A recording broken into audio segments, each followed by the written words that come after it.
Magandang umaga po sa inyong lahat, mga kapatid po namin kay Kristo na ngayon po ay nasa inyong mga tahanan at sa lahat din po ng aming mga kaibigan, kamag-anak at sa ating mga kababayan na ngayon ay nanonood ng live streaming na ito.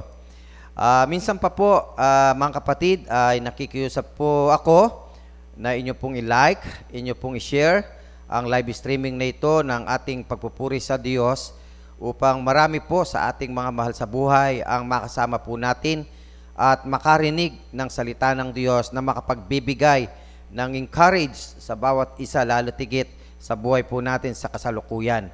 Kailangan po nila na makarinig ng salita ng Diyos. Salamat po mga kapatid po namin kay Kristo sa inyo pong pagpapaunlak na inyo pong i-share ito. At asahan po ninyo na ang inyo pong gagawin na pag-share ay magiging bahagi kayo ng pangangaral po natin ng salita ng Diyos.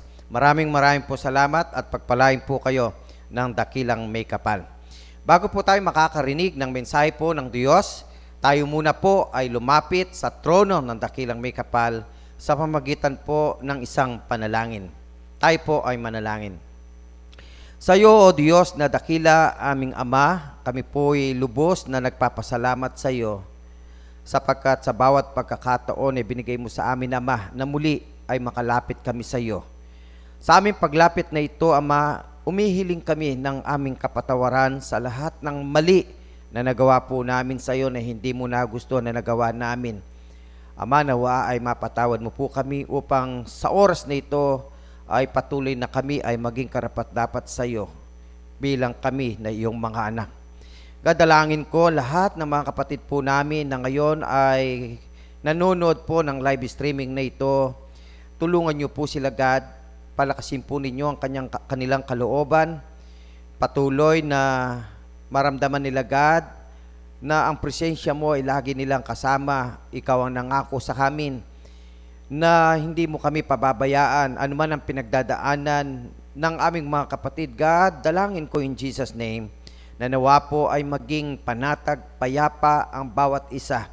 At nawa, Panginoon, ay pagalingin mo ang lahat ng mga may sakit po naming mga kapatid at mga kamag-anak, kaibigan, kakilala, upang sa magkagayong Panginoon ay patuloy nilang maramdaman na ikaw na Diyos na sinasamba ng aming buhay ay patuloy na nakikinig sa aming mga daing, sa aming mga pasasalamat na sa oras na ito, Ama, ay pinapailang lang po namin ang aming tinig sa iyong tronong langit bayang walang hanggan upang sa umagang ito, Ama, ay patuloy kaming makiusap sa iyo. Naway patuloy mo po kaming alalayan. Lalo tigit sa oras na ito, Ama, sa magitan po ng iyong mensaheng ito, sa iyong salita na mahahayag sa magitan ng napakaliit mong lingkod na gagamitin mo. Tulungan mo po, Panginoon, ang iyong lingkod na ito. Ilagay mo sa kanyang bibig ang iyong mga salita upang lahat ng mga maririnig po namin na mga salitang ngayon ay mahahayag ay hindi manggagaling sa kanyang sariling kaalaman at karunungan, kundi ang lahat ng ito, Ama, ay manggagaling po sa iyo at sa iyo lamang at wala ng iba.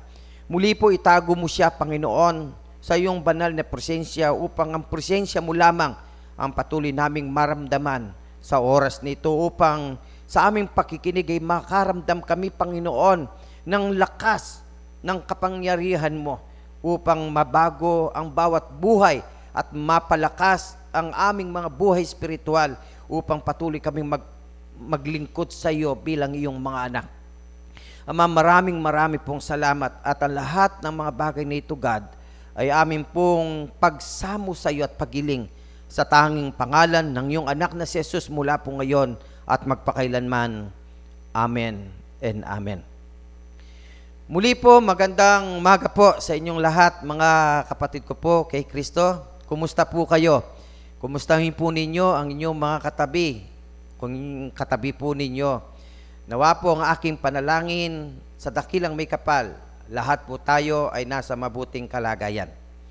Muli po sa mensaheng ito ng ating Panginoon ay maasa po ang bawat isa na makakatulong po sa atin sa buhay espiritual, sa ating paglakad kasama ng Diyos. Ang bawat salita na maririnig natin sa umagang ito ay magsilbing kalakasan po natin at pagkain ng ating mga kaluluwa. Sa buwan po ng August ay muli po ay meron po tayong series na tatalakayin. At ang ating pong pinakatema sa buwan po ng August ay God Speaks. Yun po yung pinakatema po natin. Ang Diyos ay nagsalita. So yan po ay 5 linggo po nating tatalakayin yan sa iba't ibang paksa na ibibigay po sa atin ng ating Panginoon na ating pong maging kalakasan. Ang unang bahagi po na paksa sa tema po nating God Speaks, ang hindi nagbabagong mensahe ng Diyos. Yun po yung mensahe ng Diyos sa umaga pong ito. Pakisulat po muli ninyo mga kapatid po namin kay Kristo upang patuloy na meron kayong bahagi. Napakasarap po kasi na nakakabigay ka ng bahagi mo sa pananambahan, lalo tigit sa mensahe ng ating Panginoon. Pakisulat po ninyong paksa natin, ang hindi nagbabagong mensahe ng Diyos.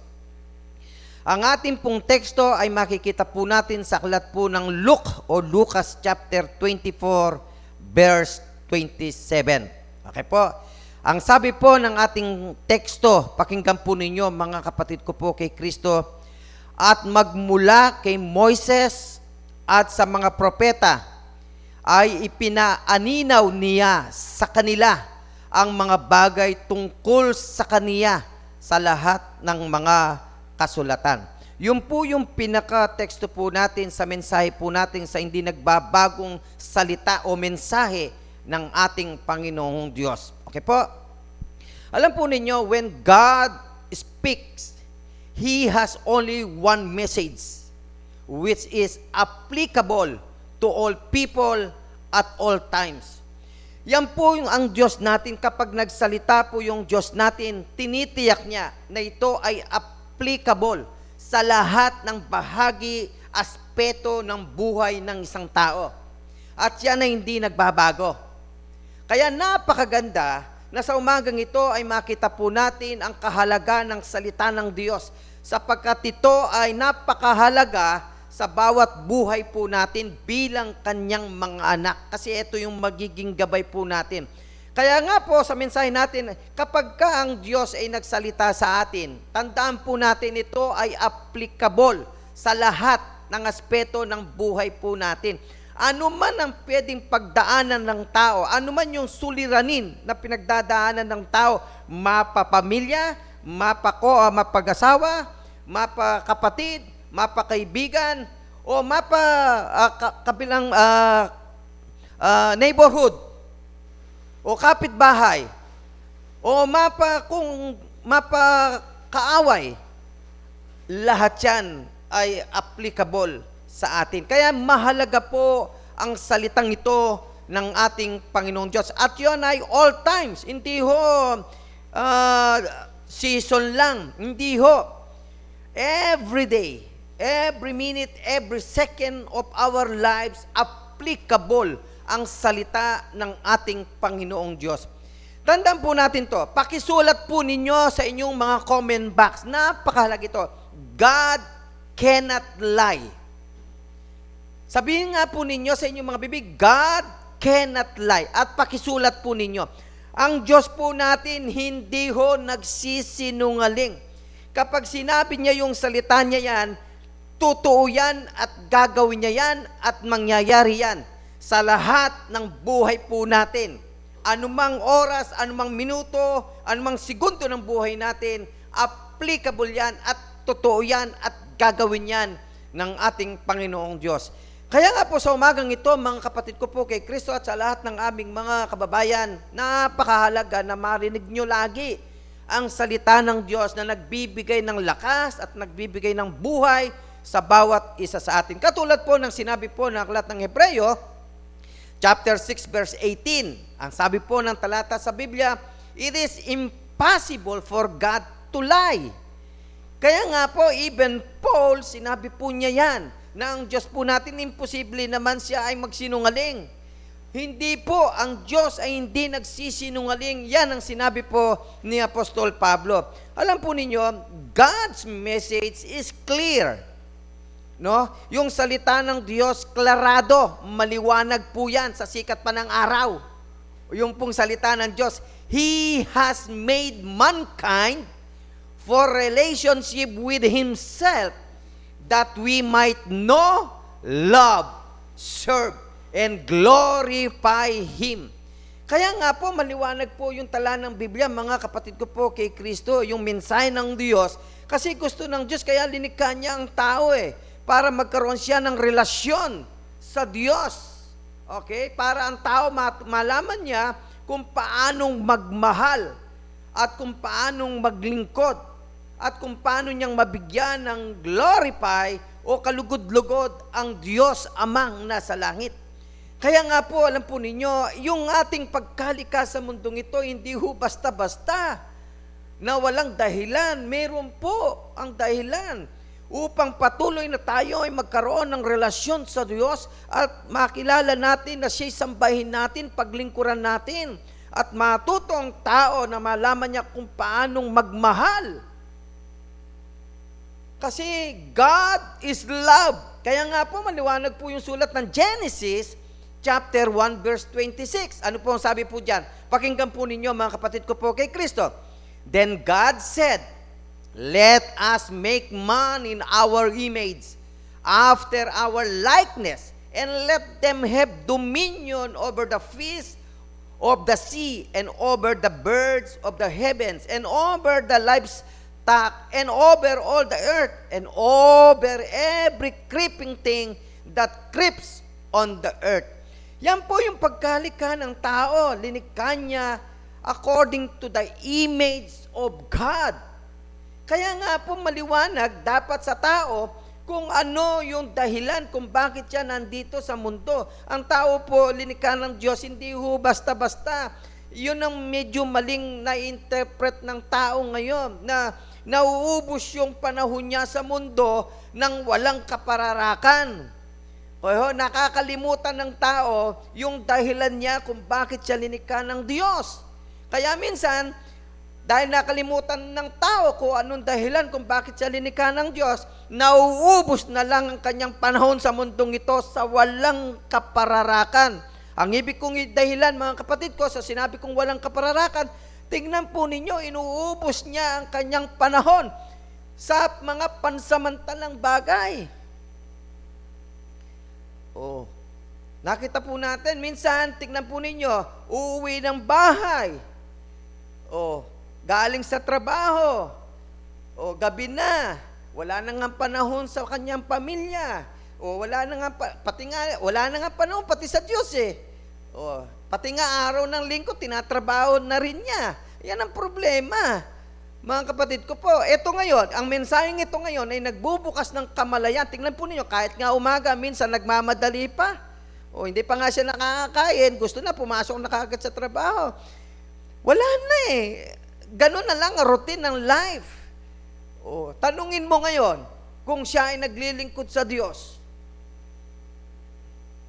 kung may panahon sa Diyos, baka nga wala na nga siyang panahon, pati nga sa panalangin, pati nga sa pamilya, wala na nga panahon Yun nga, sinasabi ho ng mensaheng ito, nakalimutan ng tao ang dahilan niya kung bakit siya linikha ng Diyos.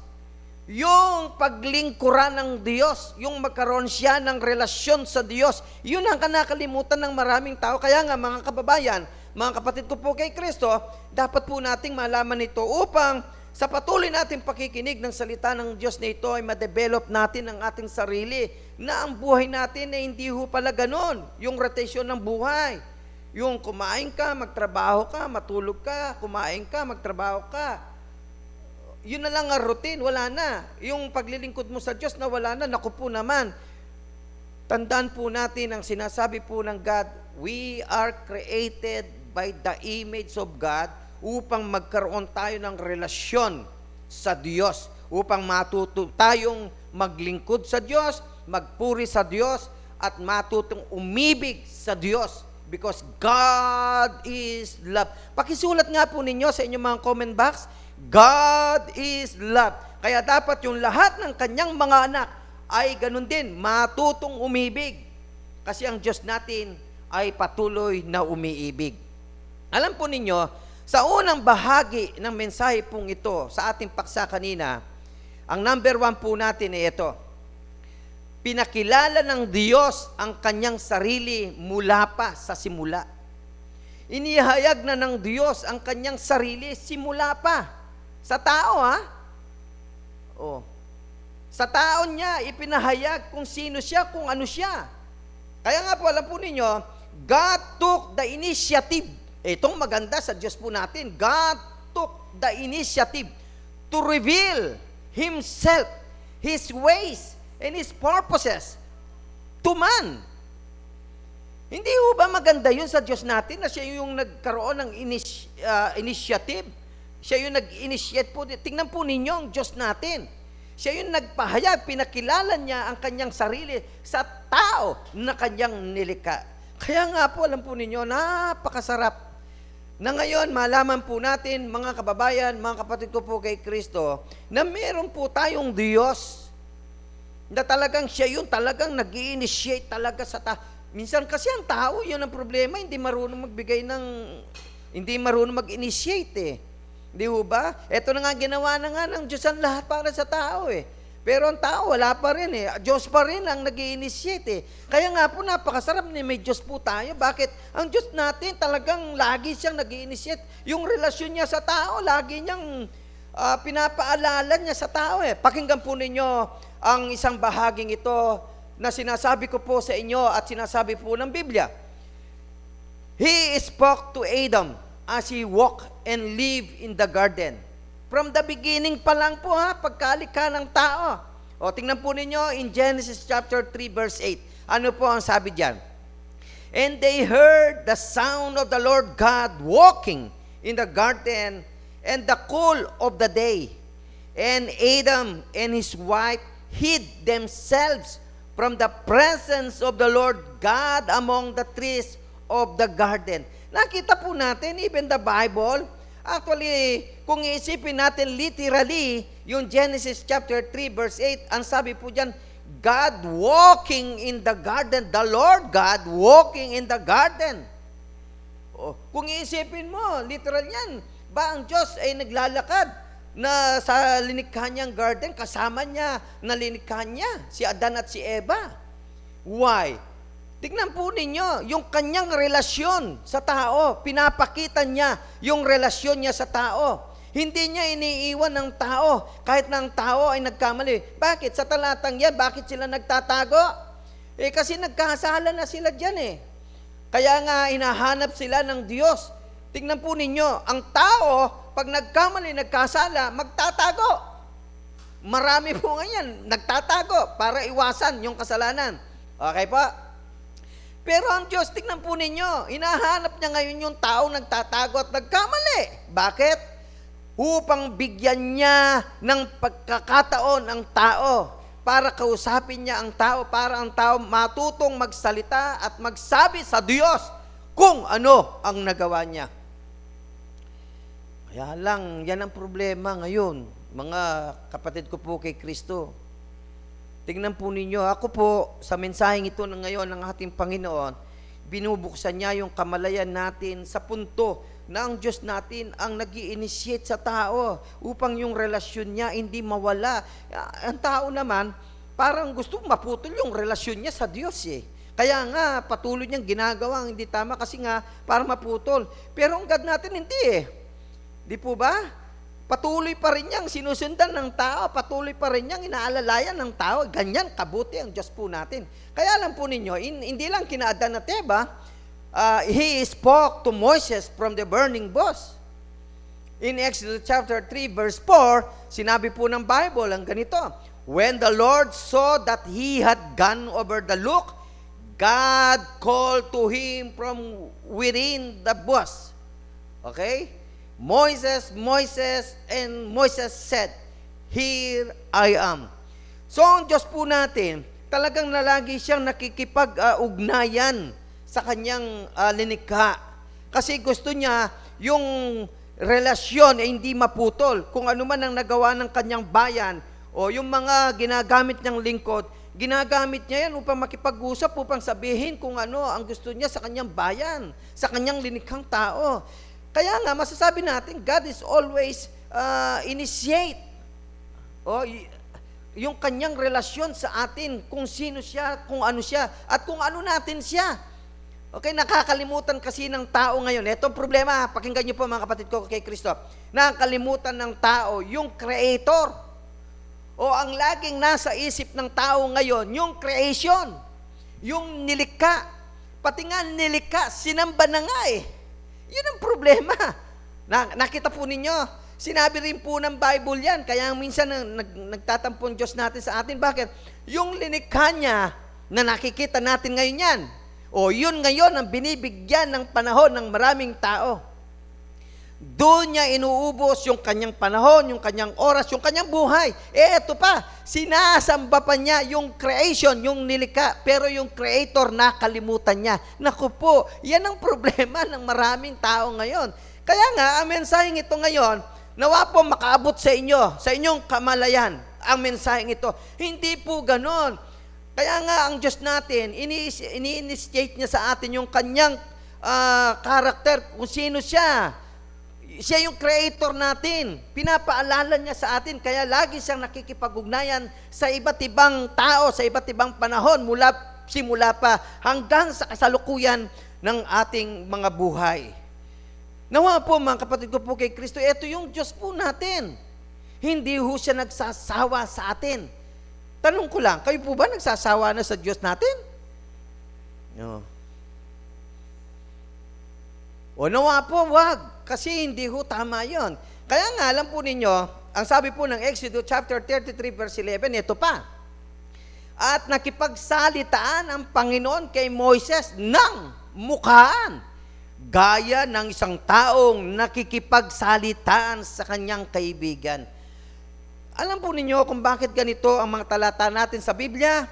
Gusto niyang ipakita sa atin ito, na yung Diyos natin ay patuloy yung kanyang presensya sa bawat nilikha niya.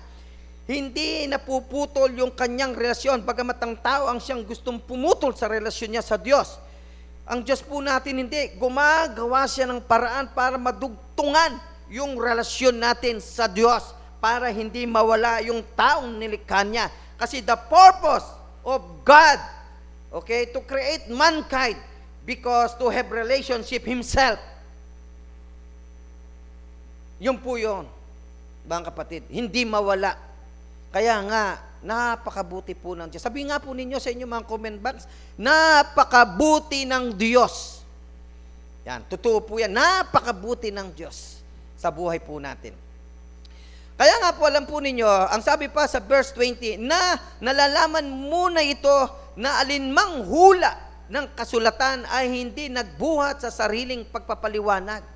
Kaya nga po, makikita po natin, mga kapatid ko po kay Kristo, ang kasulatan ay hindi galing kanino man. O yung mga nakasulat sa Biblia ay hindi galing kanino man, kundi yan ay galing sa Diyos. Yan ang maliwanag po, mga kapatid. Kaya nga po, tingnan po ninyo, gumawa talaga ang paraan ng God para ibigay niya sa tao yan. Alam po ninyo, bakit? Tingnan po ninyo ang sinabi po ng 2 Peter chapter 1, verse 20 to 20, binasa ko po yung verse 20 kanina, ang sabi po ng verse 21 ito, sapagkat hindi sa kalooban ng tao dumating ang hula kailanman, kundi ang mga tao ay nagsalita buhat sa Diyos na nag-uudyukan ng Espiritu Santo. Kaya yung hula, kaya yung salita ng Diyos ay hindi galing sa tao, kundi yan ay galing sa Diyos. Ang wika ay nag-uudyukan, inspired by the Holy Spirit, o kinasihan ng banal na Espiritu. Kaya makita po ninyo ang Biblia, naku po, lahat. Kasi yan ay salita ng Diyos. Lahat ng aspeto ng buhay po natin, applicable po yung salita ng Diyos. Kaya napakahalaga ang mensaheng ito ng ating Panginoong Diyos, mga kapatid ko po kay Kristo. Kaya nga yung tema natin, God speaks. Kaya mahalaga po na malaman po ninyo ito, aking mga kapatid kay Kristo. Kaya nga po, alam po ninyo, meron pong sinulat, ang aklat po ng Hebreo chapter 1 verse 1. Ano pong sabi diyan? Ang Diyos na nagsalita ng unang panahon sa ating mga magulang sa iba't ibang panahon at sa iba't ibang paraan sa pamamagitan ng mga propeta. Hindi po ba ninyo napansin yon? Mula kay Adan, Mula kay Abraham, sa lahat, kay Jacob, kay Moses, kay Isaac. Talagang ang Diyos po natin, kay Josue, ang Diyos po natin ay nagsalita, ginamit niya lahat ng mga taong yan. Kasi gusto niya magkaroon ng yung initiative niya sa tao. Para hindi mawala yung kanyang relasyon sa tao. Kaya hanggang sa kasalukuyan, yan din pong ginagamit ng Diyos. Kaya nga yung Biblia natin ngayon, yung salita ng Diyos, gusto ng Diyos basahin ng tao yan. Kaya lang ang problema nga, hindi eh. Yun ang problema. May panahon ka ba magbasa ng Biblia? Nagmamadali ka na ngang pag pumasok sa work mo eh. Di ba? Minsan nga, hindi mo na nauubos yung pagkain mo sa lamesa. Gusto mo makapasok ka sa work. Ba't kaya ganun? No? Minsan inisip ko yan eh. Sa totoo lang. Bakit pag sa trabaho, gusto mo, nasa oras ka, hindi ka malate, dahil ba may bayad? Pero pagdating sa Panginoon, hindi yata ganun ang nakikita ng marami. Parang okay lang kahit malate ka eh. Di ba? O kaya minsan, huwag po kayong magtampo mga kapatid ko po kay Kristo. Ito survey lang sa maraming minsan nag-uusap po eh. Minsan nga, makita mo sa umpisa, wala pang views. Minsan konti pa. Yung kasabayan mong pananambahan, minsan 19 pa lang. O habang pumapala, dumarami. Ibig ba sabihin yung nangyayari sa face-to-face, nangyayari din sa live streaming? Ibig ba sabihin, huwag po kayo magtampo, ito lang, pagbubukas kalinawan Ibig ba sabihin, hindi kayo kaagad nanonood, hindi kayo sumasabay sa pagbukas ng live streaming? Kung bakit ganun po? Kasi sa face-to-face, ganyan din Sa simula, konti pa. O paparating na, nung face-to-face, pag Lord Supper na, marami na. Is the same? Tanong lang po yan tanong lang. Kasi may nagtanong sa akin So, tinatanong ko rin po kung the same lang. Kasi sa simula, konti pang view Pero habang pumapala, dumadami na. Ibig sabihin, doon pa lang kayo nagbubukas? Naku, mga kapatid, wag naman. Kasi po, wala namang pinag-iba ang live streaming tsaka ng face-to-face. Kasi pananambahan, iisa lang ang Diyos po natin. Kaya nga po, dapat, maintindihan nyo ito, napakahalaga from the beginning ng ating pagbukas ng live streaming, simula na yun ng ating pananambahan sa Panginoon. Kaya nga po, makita po natin dito sa talatang ito na yung kanyang salita mahalaga. Kaya nga sabi na, ang Diyos ay nagsalita sa iba't ibang panahon, sa iba't ibang tao, sa mga propeta. Okay? At yan ay pinakita po ng Biblia. Kaya nga po, alam po ninyo, napakahalagang talatang ito sa 2 Timothy chapter 3 verse 16. Ano po ang sabi niya?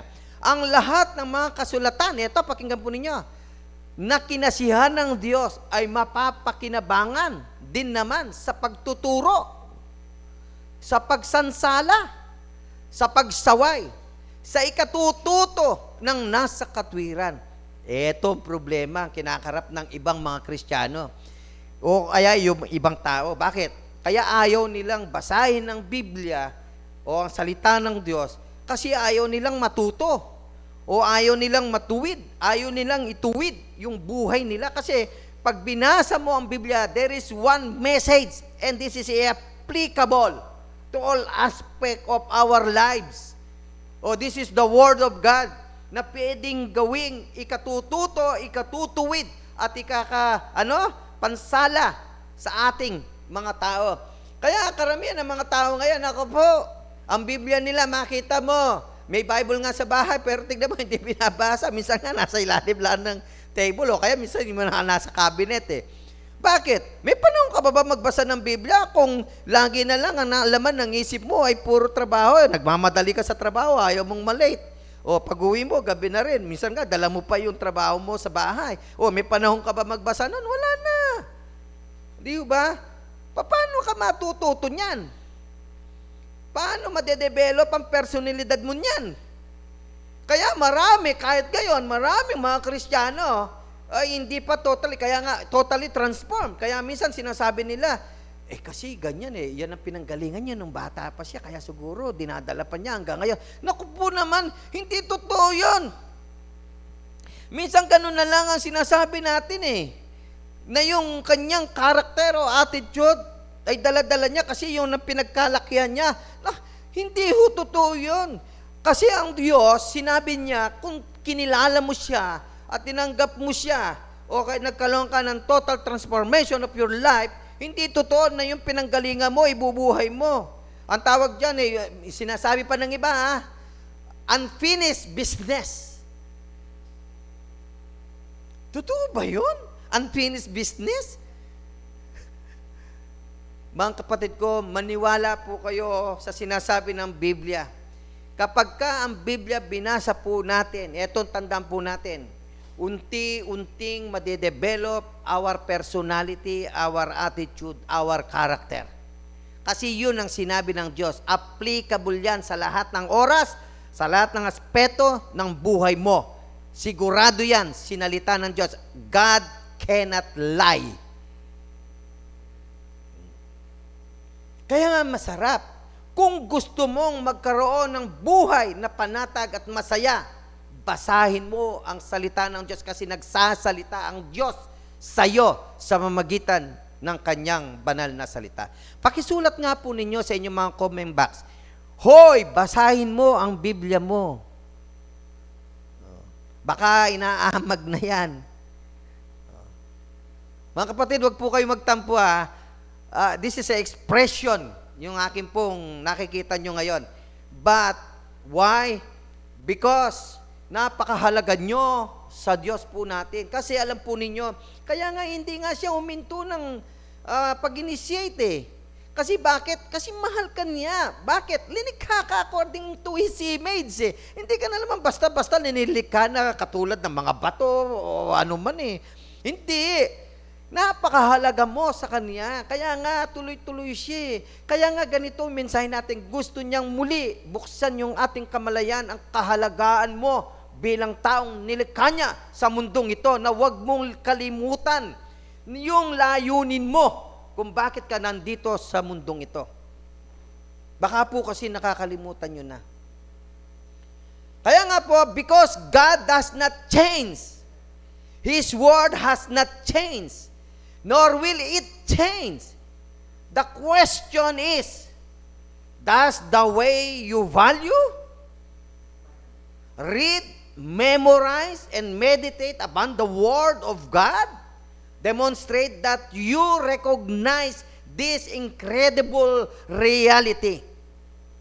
O, yun ang tanong po natin sa umagang ito, mga kapatid ko po. Okay. Binibigyan mo ba ng value o ng halaga yung pagbabasa ng Biblia, yung pagme-memorize mo ng Bible, o yung pagme-meditate mo ng salita ng Diyos, na nagde-demonstrate to, nagre-recognize ito, yung kakaiba na dala ng salita ng Diyos sa buhay mo at sa buhay ko. Kaya nga, alam po ninyo, napakahalaga talaga ng sinabi ng Josue chapter 1 verse 8. Alam ko, alam nyo na to. Pero ulitin kong babasahin po sa inyo, mga kababayan, at mga kapatid ko po kay Kristo. Ang sabi po ng talata sa Biblia, pakinggan po ninyo, ang aklat na ito ng kautusan ay huwag mahihiwalay sa iyong bibig. Nakita po ninyo, huwag mahihiwalay daw sa iyong bibig.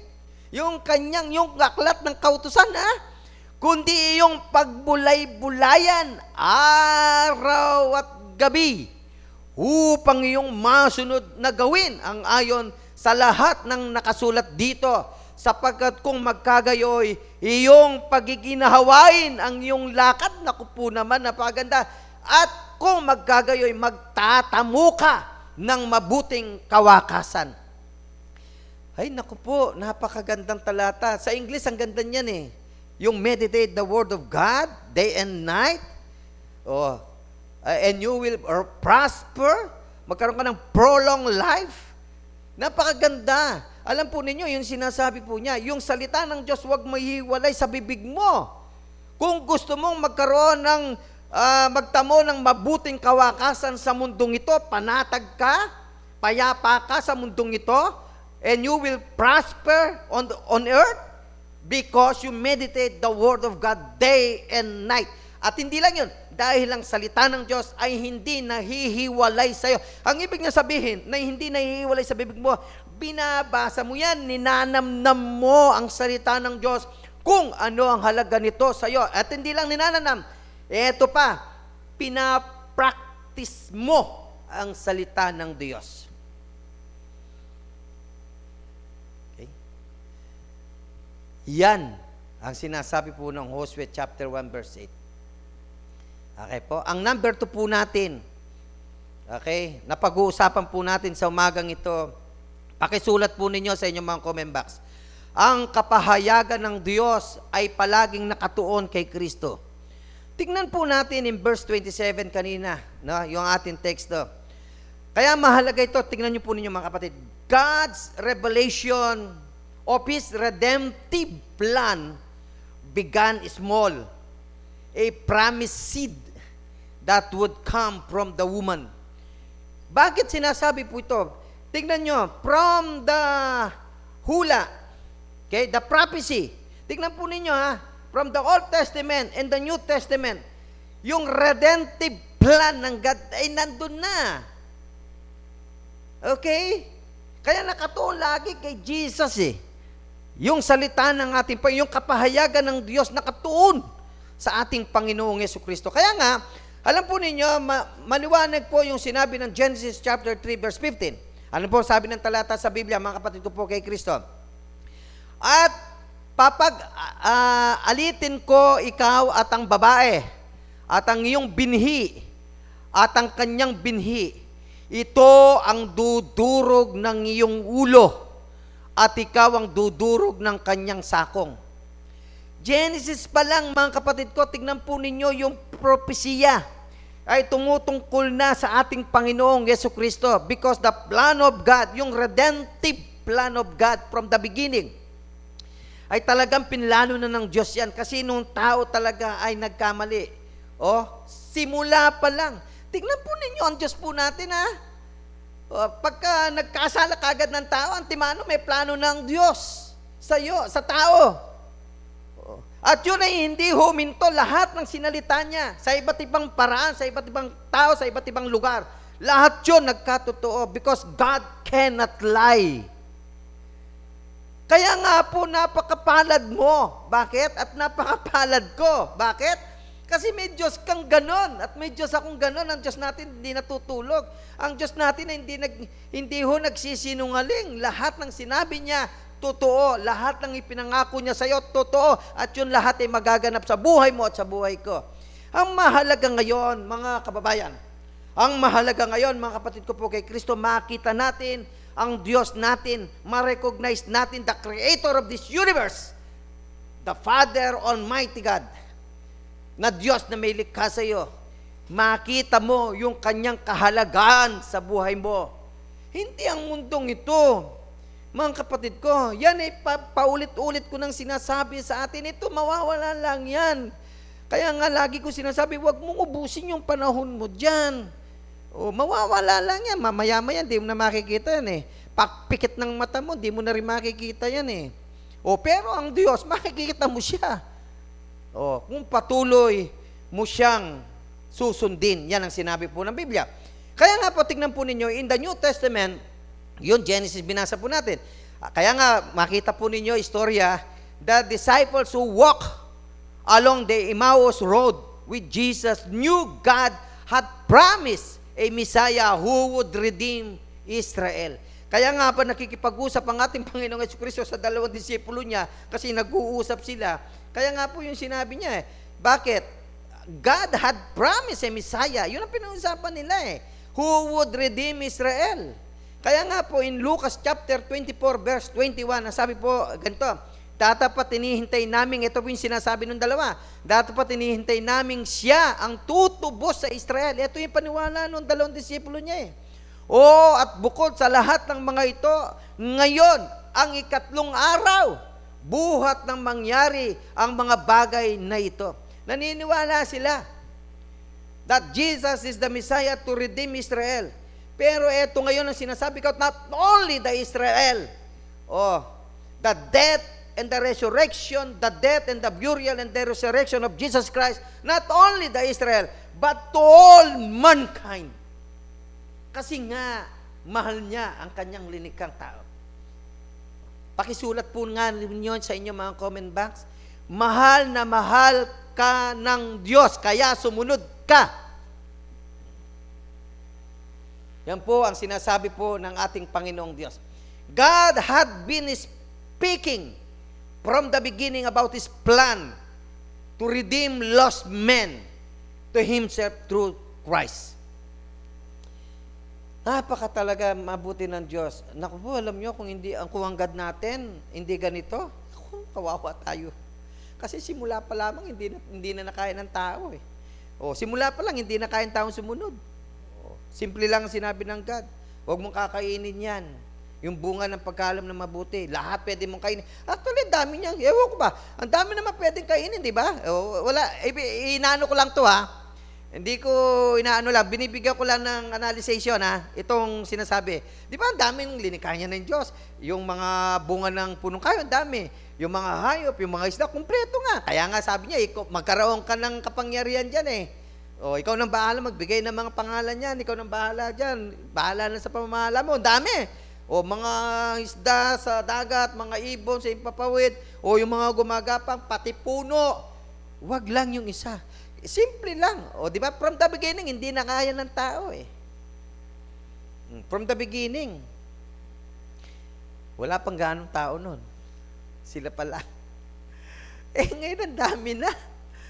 Ang dami ng distraction. Ang dami ng pwedeng madistract ka. Di ba? Ang dami na pwede mong ikiling ang mata mo.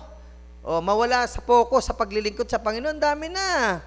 Ang dami na nakakadistract kaya. Kaya nga maraming Kristiyano ngayon nawawala sa paglilingkod eh. Bakit? Ang dami kasing tukso eh. 'Di ba? Ang daming tumutukso, ang daming tukso, ang daming nakikita. Kaya hindi na nakakapag-concentrate. Ngayon, nagpapasalamat tayo sa Panginoon. Bakit? Kasi patuloy siya hindi nga umihinto nga ang Diyos natin eh. Patuloy at patuloy nga siya eh. Hanggang ngayon hanggang sa oras na to. Na ngayon nakikinig ka.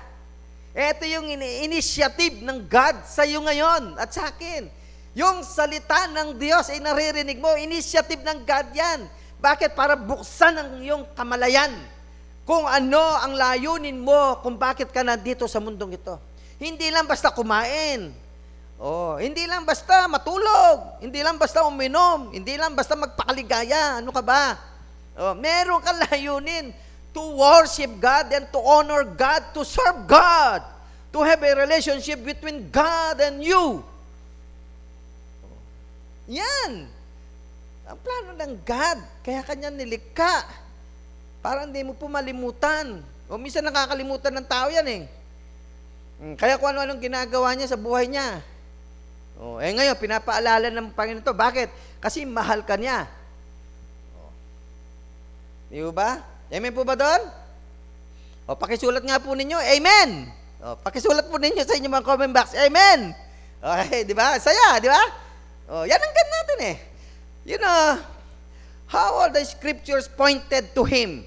Kaya nga sinabi niya, di ba, yung number 2 natin, ang kapahayagan ng Diyos ay tumutukoy kay Kristo lagi eh. Kaya nga tanong natin, how all the scripture pointed Him. Meron po sinabi ang Biblia in John chapter 5 verse 39, napakaganda po talata, sabi niya, saliksikin ninyo, King James Version to saliksikin ninyo ang mga kasulatan, sapagkat iniisip ninyo na sa mga yaon ay meron kayong buhay na walang hanggan, at ang mga ito'y siyang nangagpatotoo tungkol sa akin. Sino nagsasalita dyan? Jesus Christ. Anong sabi niya? Saliksikin mo raw ang Biblia, ang salita niya. Bakit? Siya raw ang nagpapatotoo tungkol kay Kristo.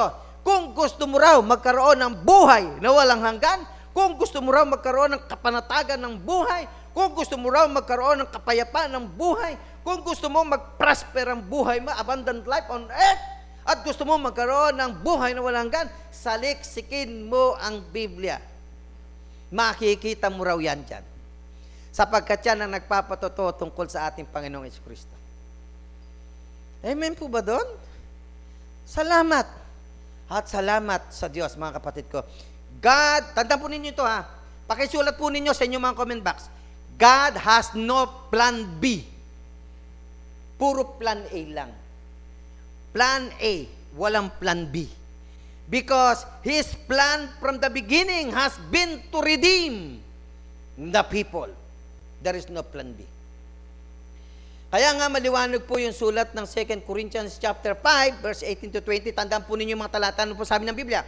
Datapot ang lahat ng mga bagay na pawang sa Diyos, na nakikipagkasundo kayo sa Kaniya rin sa pamagitan ni Kristo, at ibinigay sa amin ang ministeryo sa pagkakasundo sa makatwid bagay na ang Diyos kay Kristo ay pinagkasundo ng sanlibutan sa Kanya rin na hindi binilang sa kanilang mga kasalanan, at ipinagkatiwala sa amin ang salita ng pagkakasundo.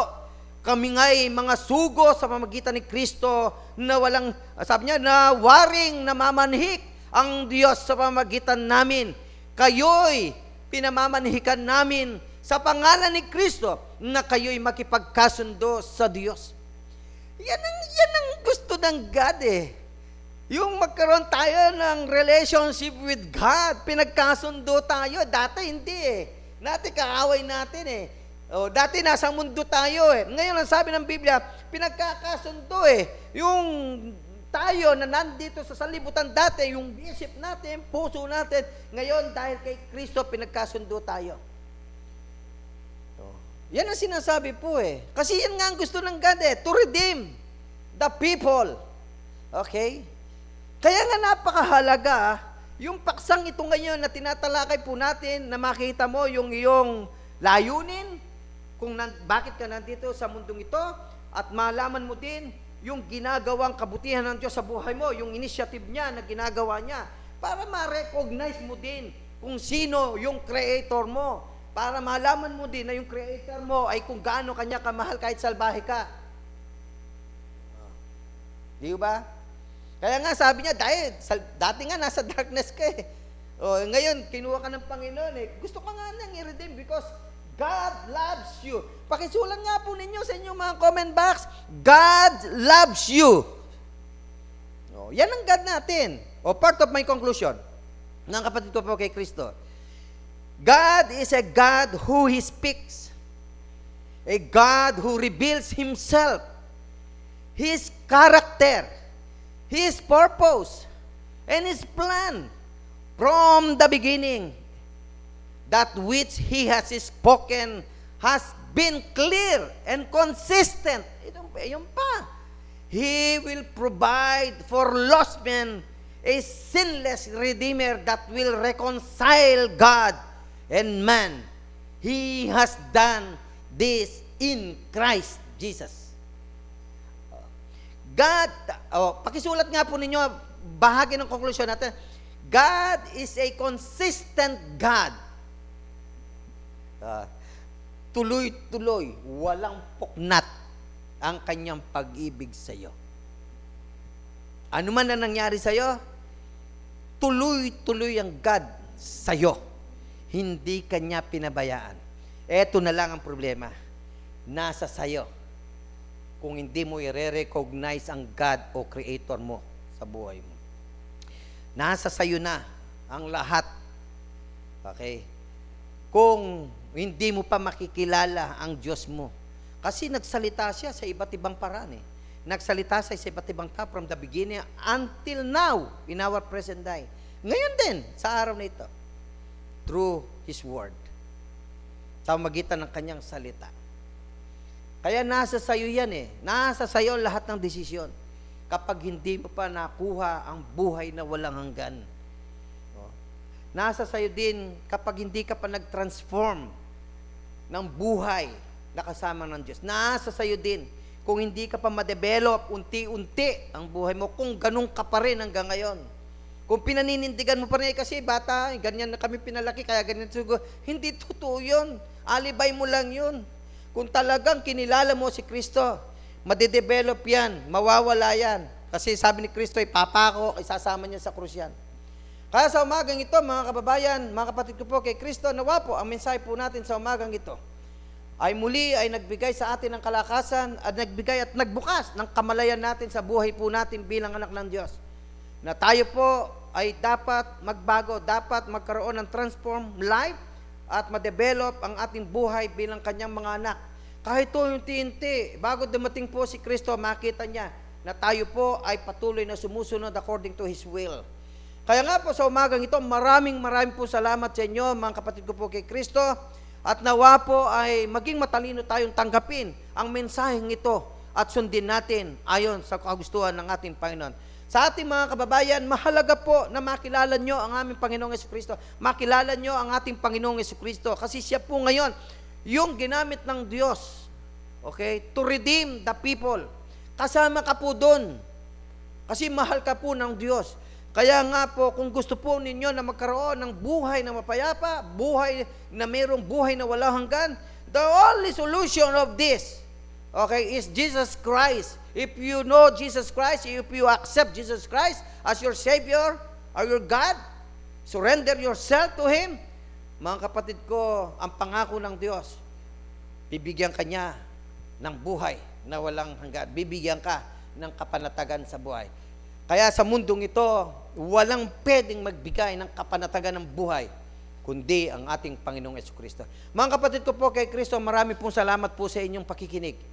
At nawa po, mga kapatid ko po kay Kristo, manatili po tayong magtiwala sa Diyos. Mga kapatid ko po kay Kristo, nawa po, pareha-parehas po na tayo unti-unting nade-develop in the sight of God kung ano yung attitude and character. Kasi tayo linikha according to the image of our Lord God. God is love. Kaya dapat nandun sa atin niyang pagmamahal sa lahat ng tao. Maraming pong salamat at pagpalain tayo ng dakilang may kapal. God bless us all.